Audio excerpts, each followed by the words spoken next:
ராணிப்பேட்டை மாவட்டம் அரக்கோணம் ரயில் நிலையம் அருகே உயர் மின்னழுத்த கம்பி அறுந்து விழுந்ததால் ரயில் சேவை பாதிக்கப்பட்டுள்ளது. கூடுதல் விவரங்களை செய்தியாளர் மோசஸ் வழங்க கேட்கலாம். மோசஸ், வணக்கம். எவ்வளவு மணி நேரம் இந்த ரயில் சேவையானது பாதிக்கப்பட்டது? தற்பொழுது அது சரி செய்யப்பட்டு விட்டதா? விவரங்களை பதிவு பண்ணுங்க மோசஸ். வணக்கம்.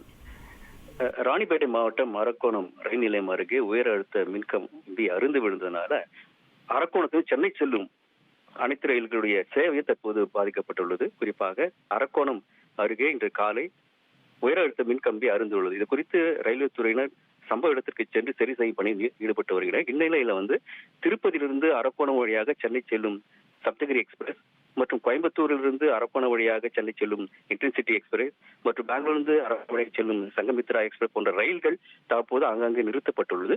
மேலும் அரக்கோணத்திலிருந்து புறப்படும் மின்சார ரயில்கள் அடைத்து நிறுத்தி வைக்கப்பட்டுள்ளது. இதே போல திருத்தணியிலிருந்து அரக்கோணம் வழியாக செல்லும் மின்சார ரயில்கள் நிறுத்தி வைக்கப்பட்டுள்ளது.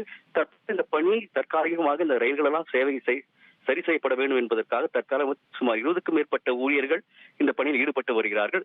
இதனால ரயில்கள் சுமார் 1 மணி நேரத்துக்கு மேல காலதாமதம் நின்று கொண்டிருக்கின்றது. மேலும் ரயில் நிலையத்தில் இருக்கின்ற ரயில்களில் இருக்கிற பயணிகள் தங்களுக்கு எதனால் இந்த நிறுத்தப்பட்டு உள்ளது என்பது இன்னும் ஒன்று புரியவில்லை என தெரிவித்து வருகின்றனர். குறிப்பாக இந்த உயரழுத்த மின்கம்பி எதனால் அறுத்தது என்பது குறித்து தற்போது ரயில்வே துறை தீவிர விசாரணை மேற்கொண்டு வருகின்றனர். விவரங்களுக்கு நன்றி மோசஸ்.